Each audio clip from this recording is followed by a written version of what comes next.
Comment faire pour que les artistes camerounais, lorsqu'ils sont en tournée en Occident, puissent performer au-delà des frontières de la communauté de la diaspora camerounaise ou africaine? La musique étant en principe un langage universel, les artistes africains sont-ils obligés de brimer leur créativité pour pouvoir l'adapter aux oreilles et aux yeux du reste du monde entier afin de pouvoir l'exporter?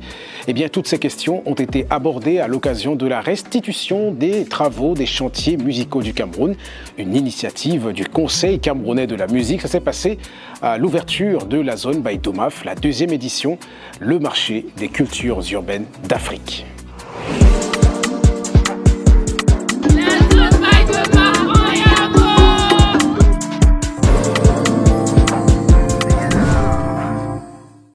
C'est une approche très professionnelle, c'est une approche qui vise aussi à promouvoir les artistes du Cameroun dans la région, bien évidemment en Afrique centrale et en Afrique tout court, mais aussi en Europe, en travaillant avec les professionnels d'Afrique centrale, du continent africain et aussi d'Europe, puisque s'il n'y a pas de tourneurs, s'il n'y a pas ce qu'on appelle de bookers en Europe qui sont en contact avec tous les promoteurs du Cameroun, il n'y aura jamais de rencontre et il n'y aura jamais d'opportunité pour ces musiciennes et musiciens camerounais de rentrer dans des circuits professionnels et pas seulement dans les circuits de la diaspora. Et on se rend compte véritablement que ce qui peut plaire à un public camerounais en termes de spectacle de musique n'est pas nécessairement ce qui peut plaire à un public occidental, à un public européen véritablement. Donc ça pose donc la question de l'adaptabilité, d'adapter les spectacles ou alors les œuvres, donc ou du moins comment adapter les œuvres de l'esprit à différents publics.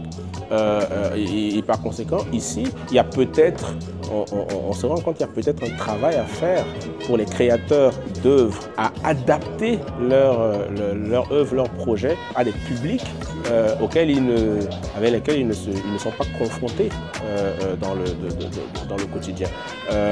Est-ce que cela sous-entend, parce que c'est la question qui peut revenir, est-ce que cela sous-entend que de brimer son art, de brimer sa créativité? Non.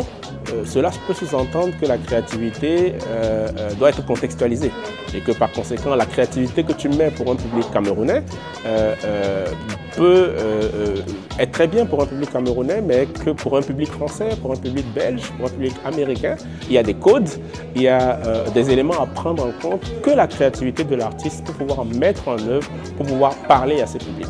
Et je pense que c'est très important de pouvoir entrer dans cette dynamique lorsqu'on parle aussi de mobilité des œuvres ou mobilité des artistes. Il faut travailler avec les professionnels des pays qui sauront, eux, comment mettre en valeur les talents, les pépites du Cameroun.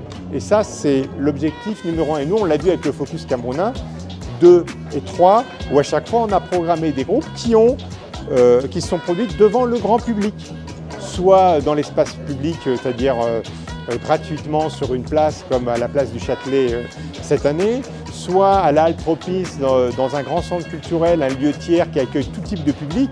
Voilà, c'est vraiment ça qu'il faut promouvoir, c'est vraiment ça qu'il faut accompagner. Et on essaie de le faire avec bien évidemment toutes les structures camerounaises. Et les chantiers musicaux du Cameroun sont une opportunité historique pour réunir, rassembler, additionner et se projeter collectivement au lieu de rester divisés les uns les autres sur sa petite parcelle.